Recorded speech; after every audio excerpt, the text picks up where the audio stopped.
Romanos, capítulo 12, verso 2. Obrigado.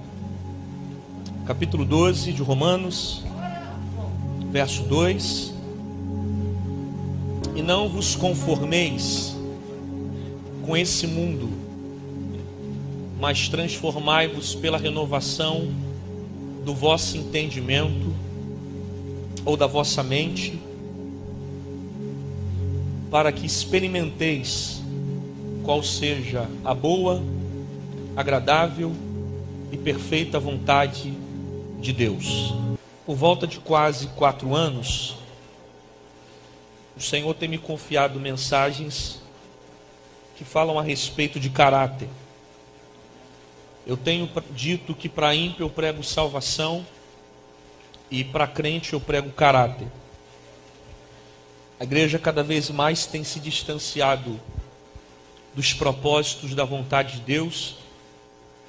Cada vez mais o ser humano tem sido influenciado pela mentalidade da apostasia, influenciado pela iniquidade, tendo em vista que aquilo que era pecado há 40 anos atrás, hoje não é mais pecado. Não porque a Bíblia mudou, mas porque a mentalidade do homem se corrompeu, a ponto do homem deturpar os valores da Escritura Sagrada, fazendo com que a mesma se adaptasse à sua vontade, quando na verdade a sua vontade que deveria estar adaptada à palavra.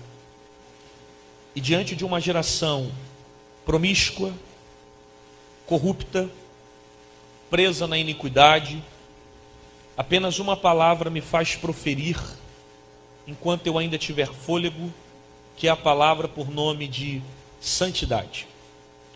Porque sem santidade ninguém verá a Deus. Santidade é o mecanismo pelo qual me relaciono com Deus e através dela eu consigo ter acesso. O primeiro passo da fé cristã é confessar Jesus como Senhor. O segundo passo é caminhar em um processo de santificação. Porque o mesmo disse: seja santo assim como eu sou santo. Eu não me santifico para me salvar. Se eu disser que eu me santifico para me salvar, eu vou estar anulando uma palavra chamada graça. E a Bíblia diz que a salvação ela é dom gratuito de Deus. Então, não há nada que eu faça que mereça a minha salvação. Eu não me santifico para me salvar, mas por eu ser salvo, eu me santifico. Santidade é consequência de uma vida de quem nasceu de novo. Colossenses capítulo 3, versículo 1 em diante diz que aqueles que ressuscitaram com Cristo, eles possuem a sua mente no céu. Então ele anda na terra com pensamentos no céu. O apóstolo Paulo está dando um conselho aqui aos romanos, para aqueles que querem experimentar a vontade boa, agradável e perfeita de Deus. Porém, para que haja esse resultado, é necessário não se conformar com o mundo em que vive, mas transformar o seu entendimento ou a sua mente pela palavra, para que assim experimente a vontade boa, agradável e perfeita de Deus. Contudo, eu só entendo a afirmação que Paulo está fazendo quando eu compreendo a palavra-chave do versículo 2, que é a palavra mundo. Repita comigo, mundo. Paulo está dizendo: não vos conformeis com esse mundo aqui. Ele não é um mundo natural. Esse mundo aqui não é a criação de Deus. Esse mundo aqui é o sistema babilônico inserido na natureza. É a corrupção do gênero humano. Esse mundo aqui é a praticidade do pecado sem arrependimento. Esse mundo aqui é a deturpação daquilo que Deus criou. Tiago vai dizer que todo aquele que é amigo do mundo se constitui inimigo de Deus. Então não tem como ser amigo do mundo e amigo de Deus. A partir do momento que eu tenho amizade do mundo, eu tenho inimizade de Deus. Não tem como ter dois relacionamentos. Ou me relaciono com o mundo, ou me relaciono com Deus. A própria Bíblia diz que aquele que ama o mundo, o amor do Pai, não está nele. Jesus disse em Mateus capítulo 6 que não tem como servir a dois, porque quando agradar a um acaba desagradando. Não tem como servir a dois deuses. Não tem como servir a dois senhores. Ou serve a Deus, ou serve a Mamon. Na realidade, em nenhum momento a Bíblia ela deixa para nós essa sombra de variação. As coisas de Deus são retas. Elas são absolutas. Não possui dúvida nas coisas de Deus. Perceba, a palavra do cristão é sim, sim, não tem meio termo. Ou eu respondo sim, ou eu respondo não. Jesus disse, eu sou o caminho. Ele não disse, eu sou mais um caminho de salvação. O único caminho que leva o homem a Deus é Cristo. Paulo disse que só há um mediador entre Deus e os homens. Qual é o nome dele? Jesus Cristo. Perceba, não tem meio termo. Ou eu sirvo a Deus, ou eu sirvo ao mundo. Ou sou cristão, ou sou carnal. Ou tenho vida com Deus, ou tenho vida com o diabo. A nossa Bíblia, na divisão do Antigo para o Novo Testamento, existe uma expressão teológica chamada cânon, que significa régua, que diz respeito à palavra reta. A palavra de Deus ela é reta, ela é absoluta. Portanto, tudo que possa gerar dúvida na sua vida, na maioria das vezes vai te distanciar dos caminhos de Deus. Porque as coisas de Deus não geram dúvida. E se você já está em dúvida, já há uma grande probabilidade dessas convicções te levarem ao pecado. Ou eu caminho com Deus, ou eu caminho com o mundo. De uma fonte não pode jogar dois tipos de água. Ou a água que sai dela é doce, ou a água que sai dela é amarga, salgada. Não existem dois tipos de fonte. Não existem dois tipos de deuses. Eu sou crente, ou eu sou mundano. Eu tenho vida com Deus, eu tenho vida com o diabo. Portanto, se tem alguém aqui em cima do muro, esse muro é do próprio diabo. Para Deus não existe essa expressão. Ou você caminha com ele, ou você caminha com o mundo. E esse mundo aqui é o pecado inserido dentro da natureza. E você sabe muito bem que há uma diferença de pecado para iniquidade. Alguém está me ouvindo aqui? Diga amém. Amém. A palavra pecado significa transgredir a lei. Pecado vem de um termo original chamado errar o alvo. Alguém já ouviu falar dessa expressão? Por isso que quem peca tem um alvo, tem um foco, tem um sentido, não conseguindo acertá-lo, ele acaba caindo, ele acaba errando. Porque etimologicamente, a palavra pecado vem dessa expressão errar o alvo. Ou seja, eu tenho um foco, eu tenho um sentido, eu tenho um propósito, não conseguindo acertá-lo, eu acabo caindo, eu acabo errando, eu acabo falhando. A palavra iniquidade, ela é a evolução do pecado. Ela é a prática do pecado sem arrependimento. É a queda sem desejo de se levantar. Quem está na iniquidade está com a mente cauterizada pelo pecado. Já ouviu falar dessa expressão? Cauterização é como se fosse uma casca que desce na mente, e por mais que o cidadão ele ouvisse aquilo que é certo, ele continua fazendo o que é errado. Ele vive compulsivamente pelos seus próprios desejos. Ele não quer mudança, ele não quer libertação.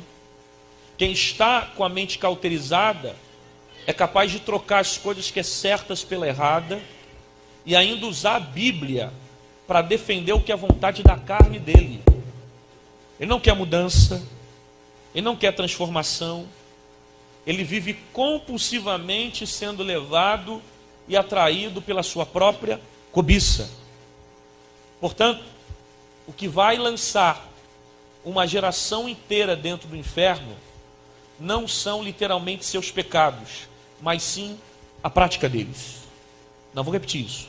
O que vai lançar uma geração inteira dentro do inferno não são literalmente seus pecados, mas sim a prática deles. Porque pecar, todos nós pecamos. Nós pecamos conscientemente e inconscientemente. E por mais que você não queira pecar, você acaba pecando, você acaba errando, você acaba falhando. Porque essa carne aqui, ó, ela é descendente da geração adâmica. Significa que ela veio de Adão. A partir de Adão, todo ser humano carnalmente está declinado à queda. Essa carne aqui, ela é corruptível, ela é destrutível. Por isso que Paulo diz que quando Jesus voltar para buscar a igreja, aquilo que era corruptível vai ser revestido pela incorruptibilidade. Aquilo que é mortal pela imortalidade, que essa carne é corruptível, ela é destrutível, ela é fraca. E foi Jesus que falou isso para os seus discípulos dentro do Getsêmani. Você lembra? Jesus falou: vigiai e orai, porque o espírito está pronto, mas a carne é fraca. Ou seja, por mais que eu consiga alcançar um alto estágio da minha espiritualidade, a minha carne continua sendo fraca. O apóstolo Paulo, que é para nós um exemplo na fé, ele dizia: o bem que eu não quero fazer, eu faço. O mal que eu não quero, é o que eu faço. Paulo está falando dos desejos carnais, que tentam constantemente levá-lo para longe de Deus. Martinho Lutero dizia uma frase que chega a ser cômica. Ele dizia: eu pensava que o velho Adão, ele havia se afogado nas águas do batismo, mas depois descobri que o miserável sabia nadar. Isso chega a ser engraçado, mas é uma verdade. Porque por mais que você aceita Jesus, passe pelas águas, a tua carne continua tentando te levar para longe de Deus. É uma luta das coisas carnais contra as coisas espirituais. Por isso, quando você aceitou Jesus, o teu espírito se converteu, mas a sua carne não. Não, vou repetir isso aqui. Quando você aceitou a Jesus, o teu espírito se converteu, mas a sua carne não. A carne não aceita Jesus. A carne não confessa pecados. A primeira conversão, ela nasce no seu espírito. O que a Bíblia recomenda eu fazer com a carne é matar ela. Ou eu mato a carne, ou ela me mata. Ou eu venço a carne, ou ela me vence. Ou eu domino a carne, ou sou dominado por ela. Por isso, não tem que ter papo com carne. Não tem que ter conversa com carne. Não tem que ficar de mensagem no WhatsApp com carne. Não tem que ficar trocando papo em Facebook com carne. A carne não respeita teu tempo de crente. A carne não respeita teus 40 anos de teólogo. A carne não respeita teu título de pastor, bispo, conferencista. O mole que você dá para ela, ela destrói a sua vida e acaba com tudo que você construiu diante de Deus. É por isso que eu gosto de José. Porque José era alguém que conhecia a sua natureza. Ele está diante da mulher de Potifar. E segundo a Bíblia, a mesma cantava ele pelos bastidores. Ele poderia cair com ela, que ninguém ficaria sabendo. Você sabe que é nessa hora que a gente revela o nosso caráter? Porque caráter não se revela na frente, caráter se revela por trás. Está diante da mulher de Potifar. Ele pode cair com ela. Mas o que ele faz? Ele foge. Porque ele sabe que se ele ficar, ele vai cair. E qual o problema dessa geração?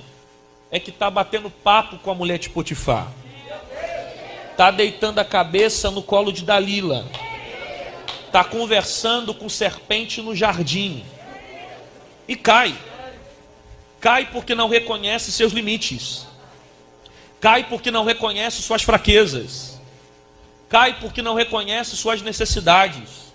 Ah, pastor, mas tem hora que os convites chegam e eu não consigo dizer não. Pois é, os convites só estão chegando porque ninguém te respeita como crente. Porque se respeitasse não chegava. Ah, mas eu não consigo, porque ele fica entrando no WhatsApp e fica manda nudes, manda nudes, manda nudes. Manda 1 Pedro capítulo 2, versículo 9 para ele. Pastor, o que está escrito lá? Mas vós sois geração eleita, sacerdócio real, nação santa, povo adquirido.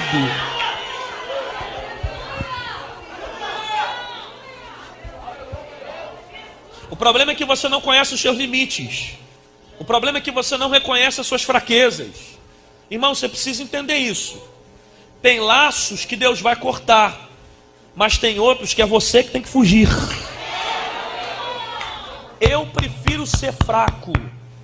Eu, Rodrigo Santana, prefiro ser fraco e fugir daquilo que eu sei que sou fraco, do que me achar forte e cair nas propostas que o diabo preparou para mim. Não, eu digo mais.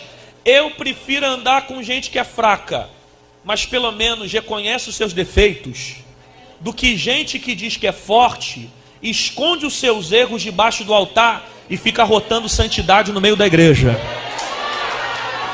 Pastor, o que você está querendo dizer que até agora eu não estou entendendo? Eu estou dizendo que durante um bom tempo a igreja afirmou dizendo que o nosso pior inimigo é o diabo.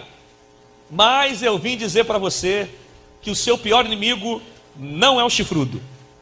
Seu pior inimigo é você mesma. A natureza pecaminosa que está em você, que tenta todo dia te levar para longe de Deus. Eu te provo em poucas palavras que a tua carne é pior que o diabo. Quer ver? Primeiro, a Bíblia diz que aquele que é de Deus, o maligno não. O diabo só pode tocar em você diante de duas possibilidades. Primeira, permissão de Deus. Segundo, legalidade. A Bíblia diz que Satanás ele foi vencido na cruz do Calvário. Por isso que a teologia o define como um derrotado.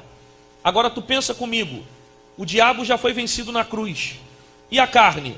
Eu tenho que vencê-la todo santo dia. Venci ontem, tenho que vencer hoje. Venci hoje, tenho que vencer amanhã.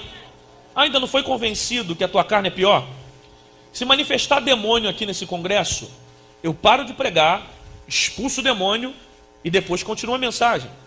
Agora e a carne? Que não tem como expulsar ela da tua vida? Hã? Não tem como dizer, sai carne, sai não, irmão. Ela está presente aí. Eu estou pregando, a tua carne está aí. Você está lembrando da coxinha que você vai comer quando o culto acabar. É alguém que está mandando um WhatsApp para você durante o culto e com certeza não é Deus. É alguma coisa que está distraindo a tua atenção na hora da palavra.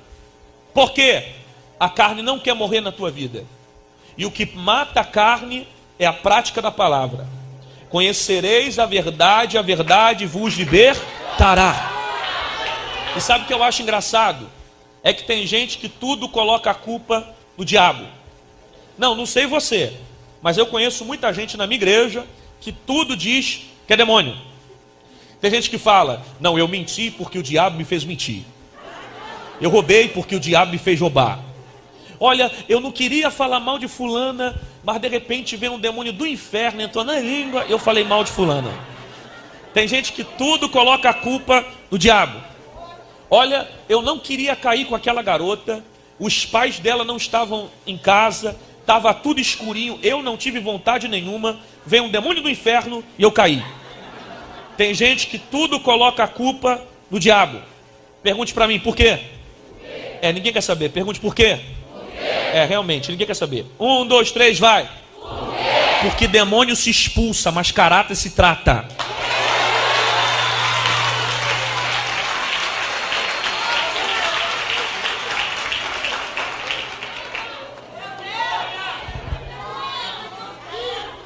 Então é mais fácil colocar a culpa no capiroto do que reconhecer que tem que mudar o teu caráter, né? Então é mais fácil vir para cá falar meia dúzia de língua estranha do que você mudar o teu comportamento dentro de casa. Então é mais fácil vir para cá, você falar meia dúzia de língua estranha, do que você segurar a tua língua dentro de casa. A propósito, que avivamento é esse? Que poder de Deus é esse?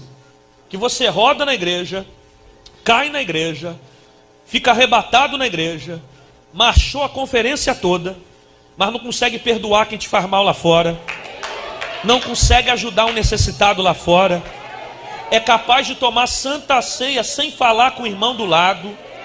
E irmão, você precisa entender o que é avivamento.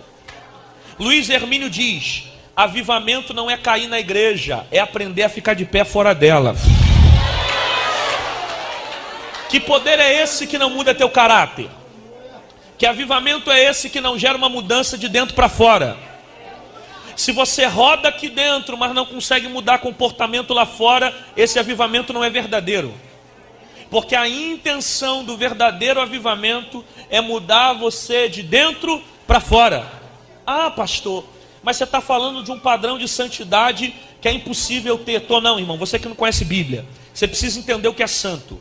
Santo não é aquele que deixa de pecar. Santo é aquele que sempre se limpa. Eita, você não ouviu isso não? Porque aquele que confessa e abandona a sua transgressão, esse alcança misericórdia. Porque Deus não quer ouvir desculpa, Deus quer ouvir confissão. Quer ver uma coisa? Quando Deus perguntou assim: Adão, onde tu estás? Deus sabia onde Adão estava, sim ou não? Não, perguntar de novo. Quando Deus falou: Adão, onde tu estás? Deus sabia onde Adão estava, sim ou não? Sim. Claro que sabia. Porém Deus queria que Adão confessasse. O que ele faz? A mulher que tu me destes. Ele coloca a culpa na mulher, a mulher joga a culpa na cobra, um joga a culpa para o outro, e ninguém reconhece os seus erros. Essa natureza adâmica está dentro de nós.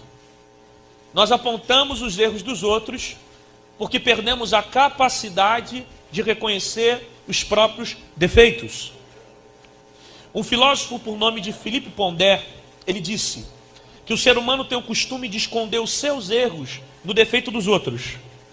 Então eu aponto o erro do outro para tentar justificar aquilo que eu faço. Só que para Deus não existe pecadinho nem pecadão, tudo é pecado. Não, mas eu não consigo ir para a igreja porque ali dentro só tem pecador, a igreja só tem hipócrita, só tem mentiroso. Não é assim que o mundo fala? O que eu vou fazer dentro da igreja se ali dentro está lotado de hipócrita? Não, realmente, eles estão certos. Aqui dentro está lotado de hipócrita. Mas chega aí, senta, ouve a palavra. Sempre cabe mais um hipócrita aqui dentro. Sempre cabe mais um que precisa ser liberto. Ah, mas eu não consigo ir para a igreja porque ali dentro ninguém presta. Ué, mas aqui ali dentro é lugar de gente que não presta mesmo. A pior espécie da sociedade está na igreja. Aqui dentro tem de tudo: ex-prostituto, ex-ladrão, ex-mentiroso, ex-fofoqueiro. Alguns estão no processo. Ex-homossexual. Aqui tem ex de tudo. Só que tem uma coisa: pode entrar podre de pecado, mas sai liberto pelo poder da palavra de Deus. Não, mas eu não consigo ir para a igreja porque é muito tititi, é muita linguaruda, é muita fofoquinha. Eu não consigo lidar com fulano. Minha irmã, olha para cá. Sabe qual é a tua diferença para o fofoqueiro? É só o tipo de pecado que você está cometendo. Por quê? Porque o pecado da fofoca é um pecado que fica em evidência. É um pecado que fica em exposição. Ou seja, todo mundo olha para fulano e sabe que o pecado de fulano é de fofoca. A tua diferença para o fofoqueiro é só uma: o fofoqueiro peca na frente e você peca por trás. E se disser que não peca, está pecando agora, é mentiroso. Porque a Bíblia diz que todo homem nasceu no pecado. Se não fosse o sangue de Cristo, tu não teria condições de estar na igreja. Ah, então qual é o meu pecado? Hipocrisia. Porque não reconhece seus erros, não reconhece as suas falhas, vive o tempo todo apontando o erro da liderança, porque perdeu a capacidade de enxergar os seus próprios defeitos. Tu quer que eu te prove agora que tu é hipócrita? Você está ouvindo essa pregação e está pensando: meu Deus, cadê fulana? Ela não era para ter faltado hoje. Essa palavra é todinha para ela. E eu não vim pregar para quem está em casa vendo Netflix. Eu vim pregar para quem quer ser liberto pelo poder da palavra. Se tem uma pessoa que precisa de Deus, sou eu. Se tem uma pessoa que precisa de libertação, a primeira, sou eu. Se tem uma pessoa que precisa de mudança, sou eu. Porque eu não tenho que ler a Bíblia para apontar os seus erros. Eu tenho que ler a Bíblia para consertar os meus defeitos. Meu Deus do céu. Você não está aqui não. Por isso que a Bíblia diz, examinai a si, não é o próximo, é a mim mesmo. Por isso o pior para Deus não é você pecar. Pior para Deus não é você cair. Pior para Deus é você pecar e não se arrepender. É você cair e não reconhecer seus pecados. É carregar uma capa de santidade e achar que santidade tem a ver com aparência. Nunca que santidade tem a ver literalmente com terno e gravata. Se santidade fosse roupa, nós não veríamos pessoas que têm a saia no pé, mas têm a língua no joelho. Porque nem todo mundo que muda por fora, muda por dentro. Mas todo mundo que muda por dentro, muda por fora. Dizer para mim que está mudando do lado de dentro e não muda nada do lado de fora, você não conhece santidade. Ih, irmão, você precisa entender o que é santidade. Está além de um conjunto de regras. Isso pode, isso não pode. Pelo contrário, existem coisas que inclusive eu posso fazer, mas eu não faço para que outras pessoas não venham pecar. Eu deixo de fazer porque o Espírito Santo me cobra individualmente. Você precisa entender que santidade está ligado mais à essência. Por isso o pior para Deus não é você pecar. Pior para Deus é você pecar e não se arrepender. Ah, porque teu pastor não viu o que você está fazendo. Ah, porque teu líder não descobriu o teu pecado. Aí como ninguém sabe o que você está fazendo, você toca na igreja e depois vai tocar no mundo. Aí profetiza no altar e xinga palavrão lá fora. Aí marcha na igreja e samba no pagodinho lá fora. Aí toca aqui dentro e fica fazendo sexo na casa da namorada lá atrás. Aí eu te pergunto, se não tem coragem de fazer isso na frente do pastor, então por que está fazendo na frente de Deus? Hã? Será que Deus não estava presente quando você estava fazendo aquele calabaça? Estava. É que está no tempo da graça. Ah, está na graça. Na graça pode tudo. Ah, você não sabia disso? Na graça pode cantar em pecado. Na graça dá para marchar aqui dentro e ficar batendo na cara da mulher lá fora? Tá. Na graça dá para tomar santa ceia na igreja e encher a geladeira de cachaça, vinho? Tá. Na graça dá para pular aqui dentro e ficar dançando pagodinho lá fora? Tá. Na graça dá para fazer tudo isso. Só não vai dar para entrar na Nova Jerusalém na prática do pecado. Porque para entrar no céu tem que ter santidade. Não há graça que possa te salvar sem um arrependimento verdadeiro. Estamos na graça, mas a porta continua sendo estreita. Me prova na Bíblia que tem salvação sem arrependimento. Me prova na Bíblia que tem salvação sem pregação da palavra. Me prova na Bíblia que tem salvação sem conhecimento da verdade de quem é Cristo. Quem rejeita o Filho, rejeita o Pai. Agora, quem recebe o Filho...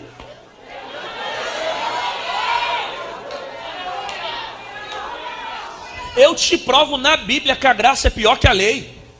Que é isso, pastor? Verdade. É só você pensar comigo. Na lei só era pecado se tivesse a consumação dos seus atos. Se não tivesse atitude, não era pecado. E a graça? Jesus falou que se eu cobiçar a mulher do meu próximo, já estou pecando. Pensa bem qual é pior. A lei condena atitudes. A graça condena pensamento. A diferença é uma só. É que a lei matava no ato. O camarada pecava, morte de pedrada. E a graça? A graça não mata agora. A graça mata depois. Ela te dá uma sensação que não vai acontecer nada, né? Aí você vai enterrando esse pecadinho debaixo da terra e vai morrendo dentro da igreja. Porque a Bíblia diz que o salário do pecado é a... ninguém falou. O salário do pecado é a... 5 falaram. O salário do pecado é a... A primeira morte que gera a morte espiritual. A segunda morte que gera a morte física. A terceira morte que gera morte eterna. É por isso que você está perdendo vontade de orar. É por isso que você está perdendo vontade de ler Bíblia. É por isso que na hora que você lê Bíblia, dá um fogo, cansaço dentro da igreja. É por isso que você está perdendo vontade de buscar. Porque o pecado está engessando a tua vida espiritual. Mas está na graça. Está dando certo. Está ganhando mais de 20 mil por mês. Plano de saúde para todo mundo na família. Empresa está bombando. Está cheio de sucesso financeiro. E está achando que o fato das coisas estarem dando certo, que Deus está aprovando a sua vida. Um teólogo uma vez escreveu dizendo que o pior fracasso de um homem é ele ter sucesso em coisas que Deus não aprova. Eita Jesus, você não ouviu isso não. O pior fracasso de um homem é ele ter sucesso em coisas que Deus não aprova. O fato de você ter sucesso não significa que Deus está se agradando. Até porque Deus não abençoa ninguém porque merece. Deus só abençoa por causa da graça. Sabe o que significa graça? Favor imerecido. Ou seja, eu não mereço, mas Deus resolveu me abençoar. Então Deus não me usa nessa noite por causa do preço que eu paguei para ser usado, mas sim por causa do preço que Jesus pagou para poder me usar. Não é o que eu faço, é o que Jesus já fez. Isso é graça, é receber aquilo que não merece. Só que o problema é que nós ficamos impressionados com uma vida de sucesso. Mas fulano está viajando o mundo inteiro, tem muita porta, está ganhando muito dinheiro. E desde quando ser usado é ter uma vida aprovada por Deus? Porque nem tudo que Deus usa, Deus aprova. Ser usado é uma coisa, ser aprovado é outra. Irmão, o dom que eu tenho, ele salva quem ouve, mas não salva quem prega. Meu Jesus dos crentes. Jesus disse assim, que eu poderia ganhar o mundo inteiro e no final perder a minha própria salvação, a minha alma. Por quê? Porque o dom que eu tenho salva quem ouve, mas não salva quem prega. Está vendo isso aqui? Deus não tem compromisso com isso aqui. Eu posso ter uma imagem de profeta em cima desse púlpito e dentro de casa viver uma vida de pecado. Porque Deus não se compromete com imagem, Deus se compromete com essência. Imagem se trata daquilo que eu quero mostrar, essência se trata daquilo que eu sou. Por isso que Deus não tem compromisso com aquilo que você é na frente dos outros, mas sim com aquilo que você é quando ninguém está te vendo. É quando você tem a oportunidade de pecar e você olha para o teu celular e diz, eu estou mais preocupado em agradar a Deus do que as minhas vontades. Deus se relaciona com aquilo que você é quando ninguém te vê. Por isso que a prioridade do Evangelho é gerar frutos do Espírito. É por isso que eu digo que talentos impressionam os homens, mas somente o caráter impressiona Deus. Porque caráter está ligado a frutos do Espírito.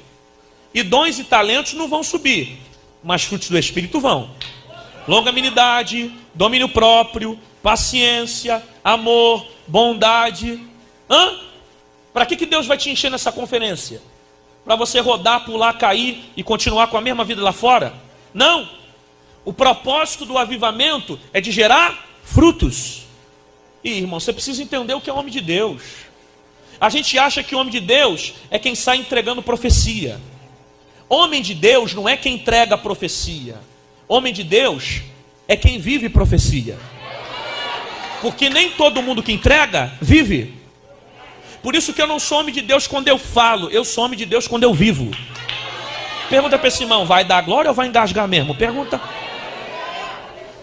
Eu preciso entender que a prioridade do Evangelho é transformar a minha vida de dentro para fora. Só que nós vivemos uma geração que se acostumou com a performance.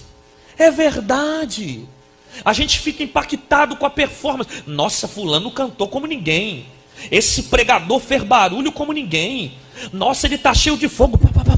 O negócio explodiu. Aquele cara tem graça. E desde quando barulho é sinal de poder de Deus? Poder de Deus pode gerar barulho, mas nem todo barulho gera poder de Deus. Mas ele grita como ninguém aqui, ó. Lata vazia também faz barulho. Tem gente que está vazio e está fazendo barulho por aí. Tem gente que está gritando por aí, está cheio, vazio. Está vazio, não tem nada, não tem essência, não tem graça. Mas aprendeu a fazer o movimento. Pega na mão do teu irmão, olha para o lado, dá um glória a Deus. Estou vendo varão que sobe. Eu nunca vi tanto varão para subir e descer dentro da igreja como nesse tempo. Porque é uma geração que aprendeu a fazer barulho, mas é uma geração que não aprendeu a pregar a palavra. É por isso que nessa pandemia nós vimos muitas pessoas vazias. Porque tem igrejas por aí que estão ensinando as pessoas virem para a igreja e não ser igreja. É por isso que tem muita gente desviada. E uma vez falando para mim, Rodrigo, a pandemia está desviando muita gente da igreja. Está nada. Pandemia não desviou ninguém. Só desviou quem já estava dentro da igreja desviada. Só revelou quem já estava desviado dentro da igreja. Gente que não tinha um comprometimento real com o evangelho.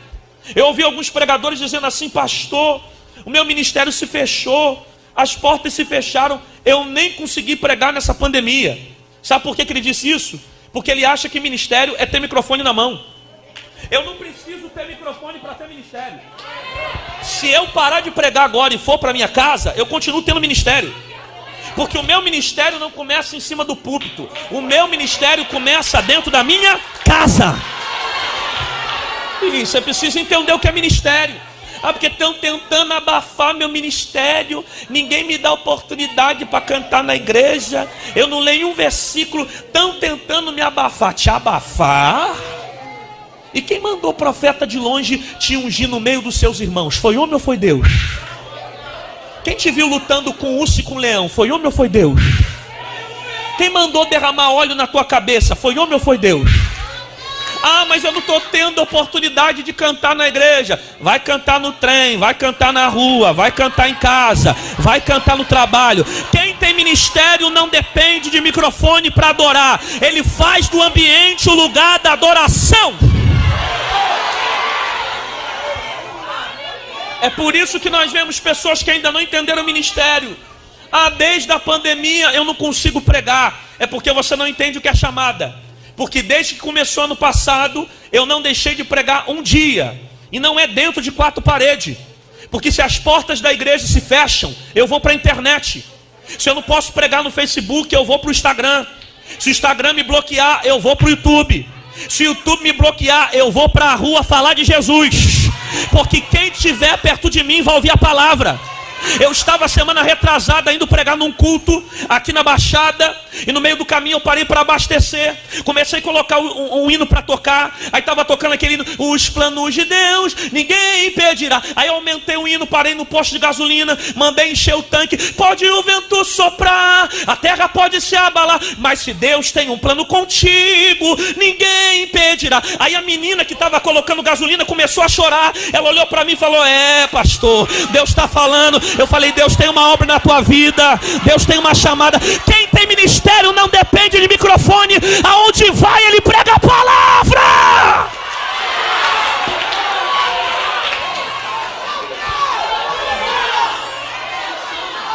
Pergunta para esse irmão: vai dar glória ou vai fingir que não é contigo? Pergunta.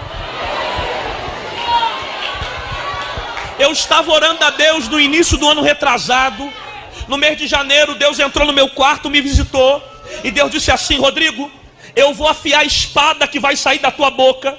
E tem lugares que você vai pregar uma vez e nunca mais vai voltar. Só que Deus disse para mim: perca púlpitos, mas não perca uma vida de altar. Quem tem altar não está preocupado com a agenda cheia. Quem tem altar não está preocupado em agradar homens.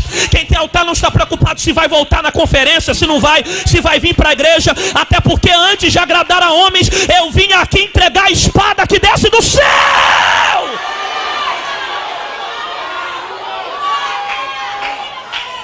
O teu problema é que você atribui sucesso à aprovação de Deus. É por isso que você está murmurando, que você está dentro de um deserto sendo fiel. Aí você fica: poxa, eu estou dentro de um deserto. Fulano, que é prova, é ímpio, todo ano vai para Disney, e eu aqui sou crente e estou no vento. Eu te provo na Bíblia que essa circunstância não tem a ver com reprovação de Deus. Mateus capítulo 4. O Espírito de Deus levou Jesus para dentro do deserto. Aí o diabo vai levar Jesus lá para cima do pináculo.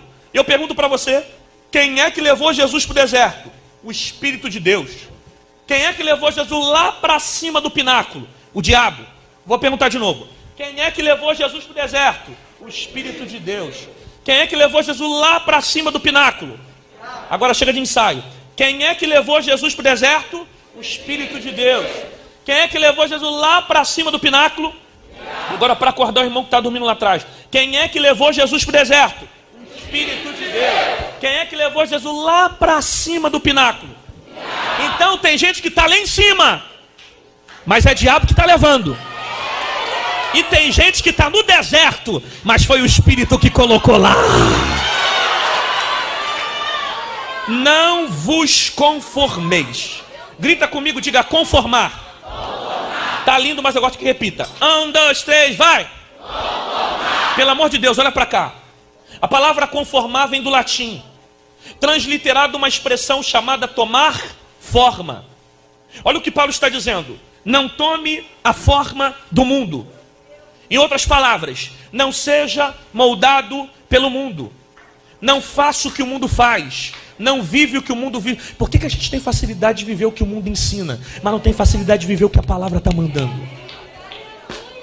Você sabe o nome de todos os participantes do Big Brother, mas eu quero saber se você conhece o nome dos 12 discípulos. O problema de uma igreja que é influenciada pelo mundo é uma igreja que não tem autoridade para pregar para o mundo. Spurgeon tem uma frase que eu gosto. Ele dizia: a igreja tem pouca influência no mundo, porque o mundo tem muita influência na igreja. Aleluia. O problema de uma igreja que é influenciada pelo mundo é que ela não tem autoridade para pregar para eles. John Wesley dizia assim: não há paz entre você e Deus, se existe paz entre você e seus pecados. A igreja não pode fazer o que o mundo faz. A igreja não pode viver o que o mundo vive. É por isso que você está tentando pregar para o teu primo que não é crente e não consegue. Porque toda vez que tu prega para ele, ele olha para você e diz: você, querendo pregar para mim, tu não tem autoridade. Pergunte para mim por quê? Ninguém quer saber. Pergunte por quê? Porque antes do mundo ouvir o que você prega, ele observa a forma como você vive. Se aquilo que eu prego não condiz com aquilo que eu vivo, eu não tenho autoridade. Porque a autoridade não é constituída em falar, a autoridade é constituída em praticar. E eu te provo na Bíblia o que é autoridade espiritual. Você já viu alguém tentando expulsar demônio no nome de Jesus e o diabo não sair? Quem já viu isso? Não, aqui não acontece não, em Bangu tem muito.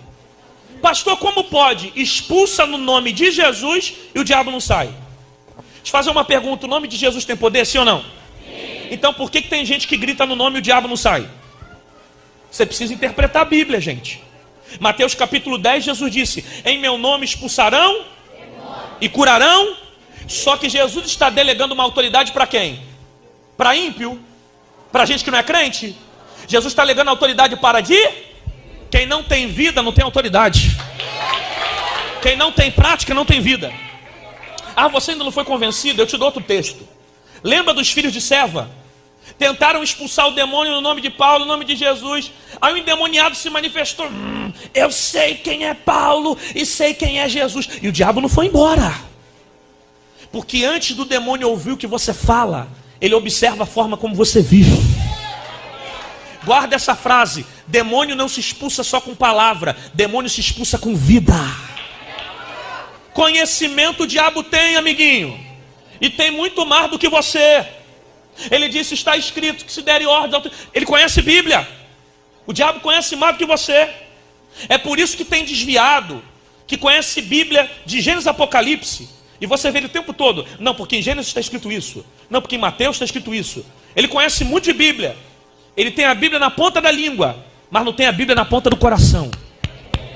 Não é o quanto você conhece que te salva, mas é o quanto você pratica que te transforma. É a praticidade da palavra que muda a tua vida. É o conhecimento da palavra. É por isso que você tenta pregar para o ímpio e não consegue. Porque se você não é exemplo, você não é autoridade. Você quer um conselho? Eu acho ótimo você vir para a igreja buscar libertação para sua família. Faça isso. Eu acho ótimo você vir para cá buscar salvação para o teu filho. Faça isso. Mas antes de procurar libertação para os outros, procura ser liberto primeiro aqui dentro da igreja. Porque você só consegue transmitir para o outro aquilo que você tem. Se Cristo não tiver em você, você não tem autoridade para pregar para eles. E uma vez eu ouvi um jovem, um líder de jovem dizendo assim: Santana, isso é apenas um exemplo que a gente usa, é uma estratégia nova para ganhar o jovem, porque senão o jovem não fica na igreja. Aí a gente tenta trazer algumas coisas do mundo para ele ficar. Como é que é? Quer dizer que eu tenho que dar jujuba na boca de criança para ele querer aceitar Jesus aqui dentro? Quer dizer que eu tenho que mudar o evangelho para ele ter vontade de vir para a igreja? Me mostra na Bíblia José se adaptando ao Egito para ser salvo. Me mostra na Bíblia Daniel comendo os manjares da Babilônia para ser salvo. Não foi o Egito que dominou José, mas foi José que dominou dentro do Egito. Não foi Daniel dominado pela Babilônia, mas foi ele que dominou as circunstâncias na Babilônia. Ah, pastor, mas a palavra está muito dura. Olha para cá. Falaram isso para Jesus, sabia? Ah, tu não conhece Bíblia. Os discípulos falaram assim: Senhor, está muito dura essa palavra. Geral está indo embora.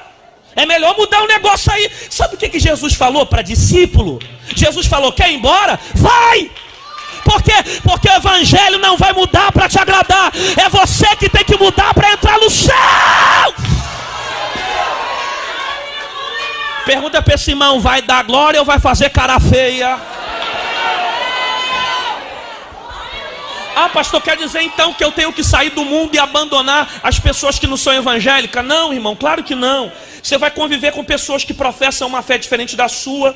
Até porque Jesus não morreu para tirar você do mundo. Jesus morreu para tirar o mundo de dentro de você.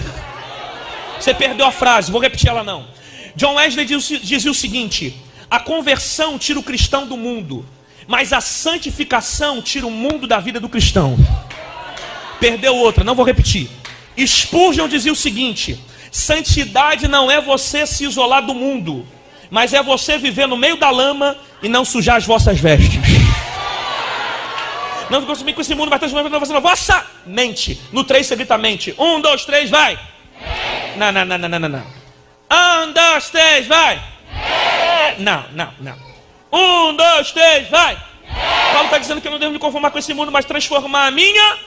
Se eu não mudar a minha mente pela palavra, eu não mudo o mundo, nem as circunstâncias que estão ao meu redor. Mateus capítulo 4, o diabo cheio de Jesus, fala: tu não é filho de Deus, por que tu não pega essa pedra e transforma? Jesus vai dizer: nem só de pão viverá o homem, mas de toda a pá que sai da boca de... Então Jesus vai vencer o diabo através da pá. Eu vou vencer o pecado através da pá. Eu vou vencer a minha carne através da pá. Eu vou vencer as minhas vontades através da pá. Romanos capítulo 10, verso 17. A fé vem pelo, só que o ouvir vem pela. Tem alguém que está ouvindo aqui essa palavra? Alguém está escutando? Então a tua fé está sendo edificada, porque a fé vem pelo. Mas não é ficar ouvindo a história da carochinha, ouvir a pá. Porque toda vez que eu ouço a palavra, eu tenho fé. Aí você entra na igreja e fala: pastor, eu não sei por que eu estou tão fraco. É simples.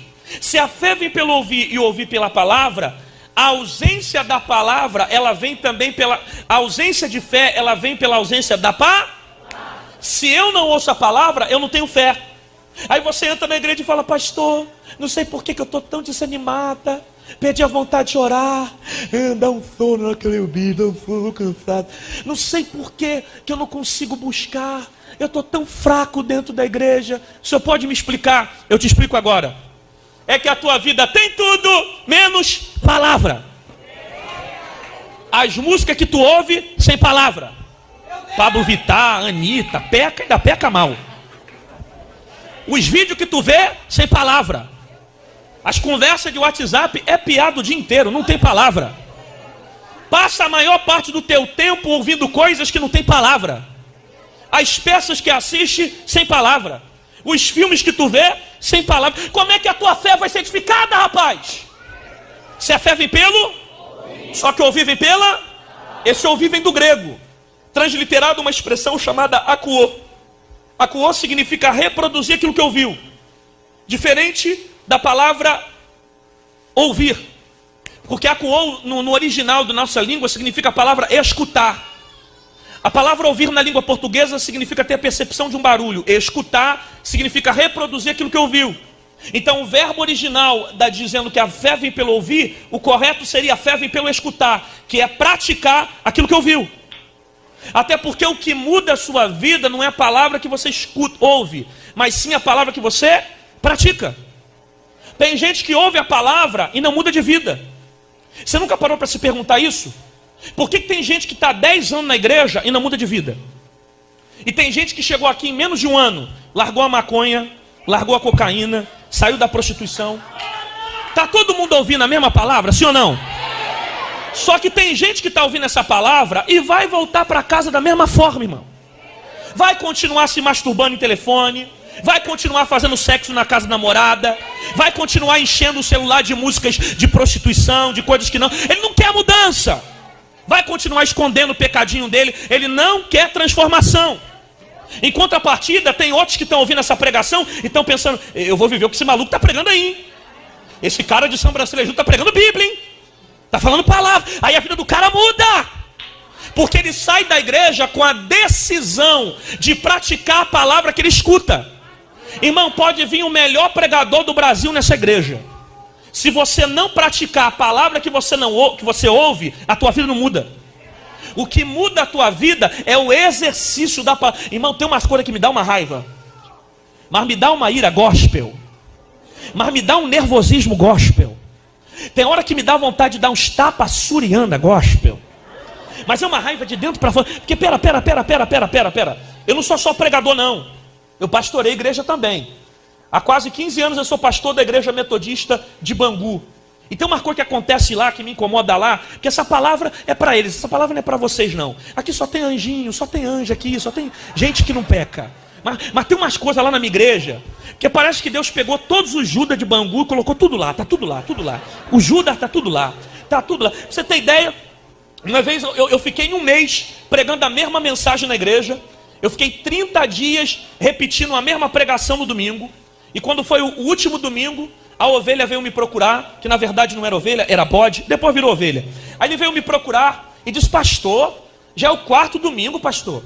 O senhor está repetindo a pregação, o senhor não muda uma palavra, está falando a mesma coisa. Eu olhei para ele e falei, claro, como é que eu vou mudar a mensagem?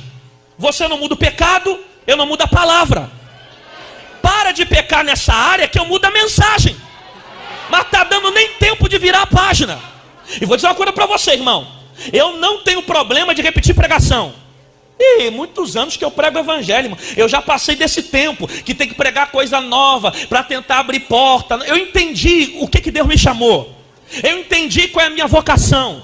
Eu entendi qual é o meu propósito. Se Deus mandar ir num lugar pregar 50 vezes a mesma coisa, eu vou pregar. Porque aqui você não escolhe o que você quer ouvir. Quem manda no cardápio é Jesus. Ah, mas ele já falou isso 50 vezes. Vou falar mais 100. Até esse pecado que está em você sair da tua casa. Pergunta para esse irmão, vai dar glória ou vai morder a língua de novo? Um teólogo americano escreveu dizendo o seguinte, que os pastores brasileiros precisavam aprender que não se muda a cultura de uma geração pregando coisa nova. Se o problema do Brasil é corrupção, se o problema do Brasil é imoralidade, se o problema do Brasil está na mentira, se o problema do Brasil está na malandragem que nós estamos vendo na política, no STF, em cima dos altares, se o problema do Brasil está na iniquidade, as mensagens que devem sair do altar são mensagens de tratamento, de transformação. Só que hoje muitos pastores não vão falar isso para você, não aqui nessa igreja, mas outros lugares, porque tem gente só preocupado com o evangelho coach, o evangelho do teu bem-estar. Você vai ter vida na terra, é casa na terra, é carro no céu, é carro na terra, é vida na terra, é dinheiro na terra. Só que a mensagem que eu estou pregando pode não parecer, mas não é uma mensagem para você ter morada aqui, é mensagem para você ter morada lá.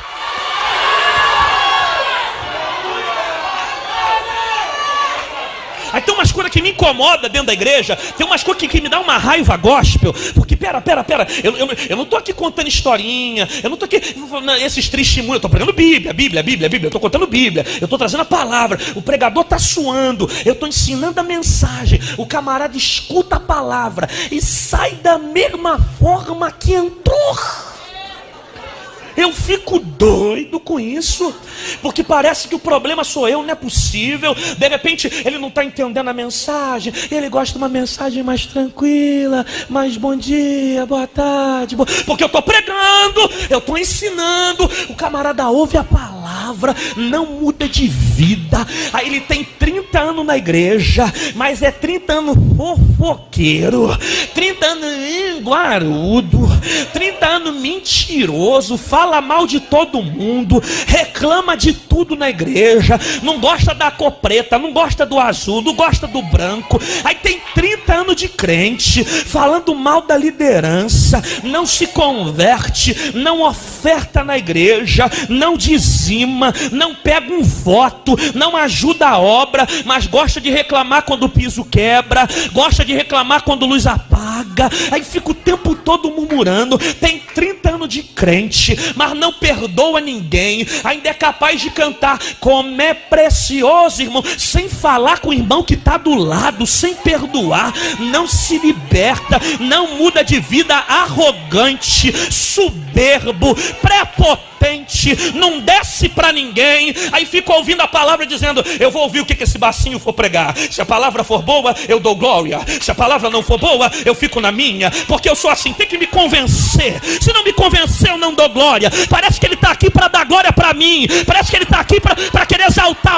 Aí ouve a palavra, escuta a mensagem, soberbo, prepotente. Aí fica ouvindo o pregador dizer, aí fica, não quero nunca mais que esse baixinho volte aqui nessa igreja, não gostei da mensagem dele. Problema é seu, não estou pregando para te agradar, nem para ter agenda. Raça de víbora, crente ruim, que ouve a palavra, não se converte, não gosta de cajado, não gosta de exortação, faz biquinho quando o pastor disciplina, procura outra igreja depois que o pastor desce a palavra, não gosta de exortação. Se disser que vem para a escola dominical, vai embora. Se disser que tem que ouvir Bíblia, vai embora. É menino, mas vai aprender a ser homem, porque outro entra na verdade, a verdade vai mudar você. Queridão, se você tem 30 anos de crente e até agora não mudou nada na tua vida, pode ter certeza que você não está vivendo Bíblia. Porque o evangelho de Jesus, ele tem que mudar a tua vida de dentro para fora. Um teólogo escreveu uma vez dizendo, diz, que se esse evangelho não te transforma, é porque você não está vivendo esse evangelho. John Piper tem uma frase que eu gosto, ele diz, se a mensagem que você tem ouvido é de Jesus, e ela não tem mudado a tua vida, com certeza a mensagem que você ouve não é de Jesus. Porque a mensagem de Jesus, ela muda a tua vida de dentro para fora. Scott Franklin diz, você pode nascer na igreja, ser batizado na igreja, falar em línguas na igreja, pregar na igreja, morrer e acordar no inferno. Porque o que salva você não é estar na igreja, é ser igreja. Você pode estar de segunda a segunda na igreja e para o inferno. Pergunta para mim por quê? A religião muda a rotina, mas o evangelho muda o teu caráter. Reproduza isso para 4 pessoas e diga, religião muda a rotina, evangelho muda caráter.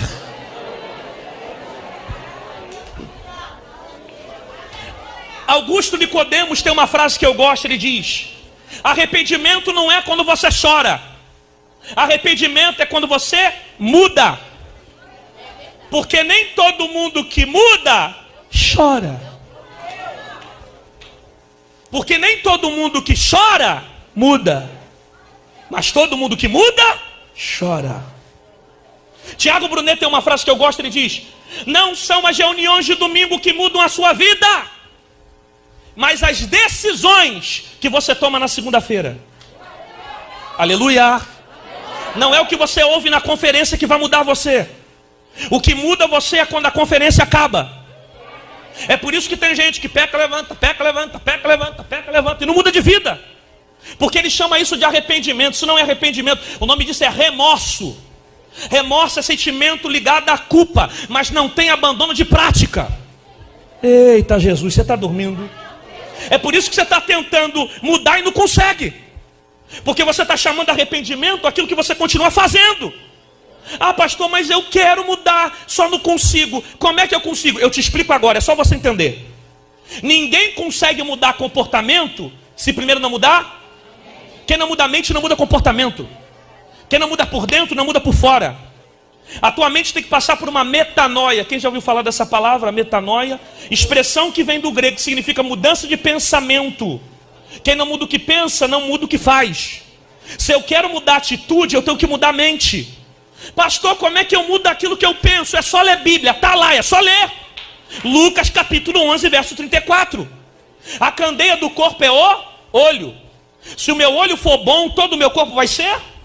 Se os meus olhos forem maus, todo o meu corpo vai ser?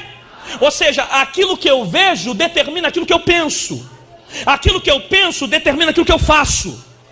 Se eu quero mudar por fora, eu tenho que mudar por dentro. Quem não muda aquilo que vê, não muda o que pensa. Quem não muda o que pensa, não muda o que faz. Eita Jesus. O problema é que você quer mudar a atitude, mas não muda a mente. Quem passa a vida vendo pornografia, vai pensar pornografia, vai fazer pornografia. Quem passa a vida inteira só ouvindo palavra, vai pensar palavra, vai viver palavra.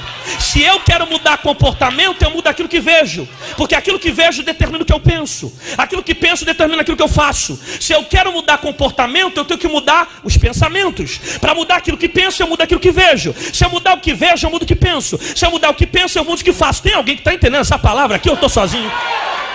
Eu vou dizer mais. O diabo não quer teu pé. Não. O diabo não quer teu braço? Não. O diabo não quer tua mão? Não. O diabo quer tua mente. Porque se ele morar na tua mente, ele domina o teu corpo. Por isso que Efésios capítulo 6, verso 10 em diante fala sobre a armadura de Deus. Caracterizada entre elas está o capacete da salvação.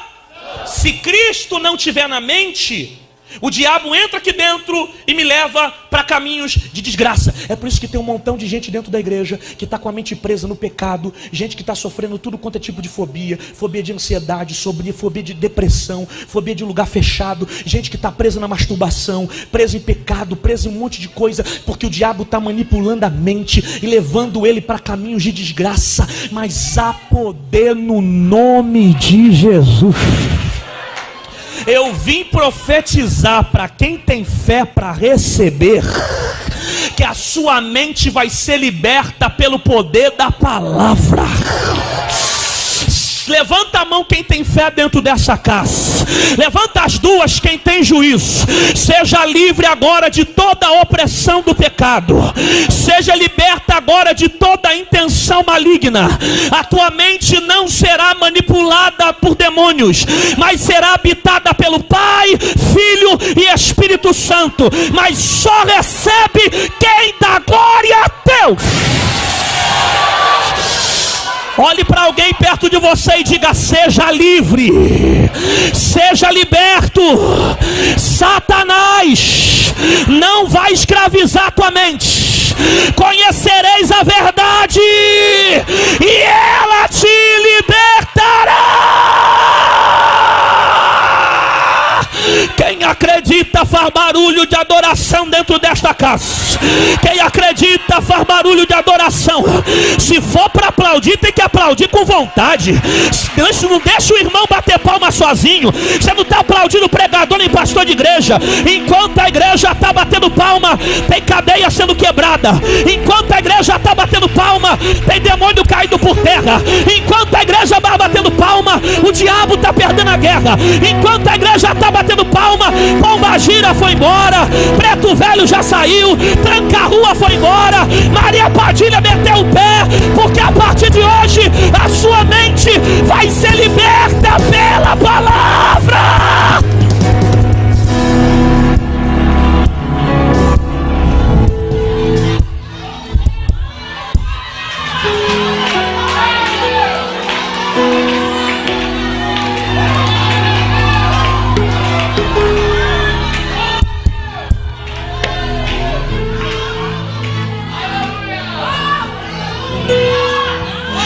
dentro, mas a tua mente está presa lá fora. Você está aqui dentro, mas o diabo está tentando guerrear dentro da tua mente. Você está dentro da igreja, mas há um bloqueio na tua mente. Você está tentando ouvir a palavra, mas o diabo está tentando manipular teus pensamentos. Ele está tentando te atacar. Ele já preparou um laço para você cair lá fora. Já está tudo armado. Ela até mandou mensagem do WhatsApp para você, para cair. Preparou tudo, jogou perfume na cama, para te chamar para o adultério, para te chamar para a prostituição. Mas desceu o anjo do Senhor dizendo: não vai ter queda nessa casa. Levanta a mão que eu estou sentindo um negócio sozinho, mas estou sentindo. Levanta as duas, quem tem juízo. Se eu sou profeta para essa noite, em menos de 48 horas você vai viver a maior virada de libertação da tua vida. Mas só recebe quem faz aquele barulho que o diabo não gosta. Vai, vai, vai, vai, vai, vai, vai, vai, vai, vai, vai, vai, vai, vai, vai, vai, vai. Quem dá agora recebe. Quem recebe da glória. Quem dá agora pega. Quem pega da glória. Quem dá agora recebe. Quem recebe da glória. Eu vim de Bangu profetizar para Nova Iguaçu. A tua mente não é de Pombagira. A tua mente não é de Preto Velho. A tua mente não é de WhatsApp. A tua mente não é de Instagram. A tua mente não é de Facebook. A tua mente não é de sistema. A tua mente não é de governo. A tua mente não é de prostituição. A tua mente não são dos vícios. A tua mente não é de demônio. A tua mente não é de orixá. Quem manda na tua mente não é potestade. Quem manda na tua mente não é orixá. Quem manda na tua mente não é Zé Pilintra. A tua mente não é de tranca-rua. A tua mente não é de Maria Padilha. A tua mente não é de Lúcifer. A tua mente não é de diabo. A tua mente não é de potestade. Quem manda na tua mente não é capeta. Quem manda na tua mente não é feitiçaria. Quem manda na tua mente não é bruxaria. Quem manda na tua mente é o leão da tribo de Judá. Vai, vai, vai. Telebarabacome na cantaragaia, decome de fácia. Papapaia, daia, canto jovida. Telebarabacome na canto joma. É popitaia, daia, canto popita. Telebarabacanto, telebarabagaia. Telebarabacome na tapapa. É parabaiaia, jovidaia, canto pa. É quitaragaia, daia, canto dabadaia, de. É papabacanto, jovitara, canto, jovidaraga. Telebarabacanto, telebarabagacia. É toquiteia, daracan.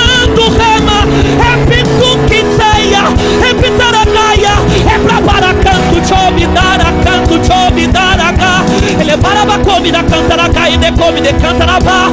Ele barabacome da cantaraga e decome de fácia. Decubitaia, terra de ovidência. Tereg chobita, catacatapata. Deplomidaia, decanto chobi. Ele barabacome da cantaraga e decome de fácia. É bravatatata.